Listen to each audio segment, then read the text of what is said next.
Hello friends, warm welcome to this video.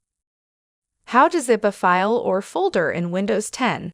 Are you trying to zip a file or folder in Windows 10 but not sure where to start? Maybe you want to save storage space or send multiple files in one go. Zipping files is an easy way to compress and bundle them together. In this video, we'll show you multiple methods to zip files and folders. Let's now dive into the different ways to zip a file or folder on Windows 10. Method 1. Go to the folder or file you want to zip. Right-click on it. Hover over the Send to option in the menu.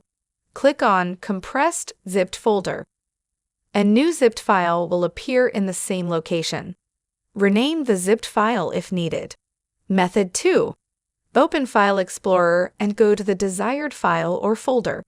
Click on the item to select it. On the top ribbon, click the Share tab.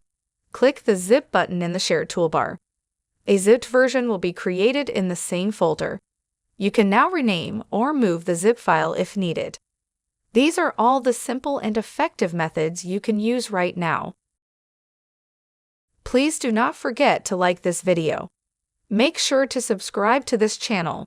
Press the bell icon to get updates on new tech support videos.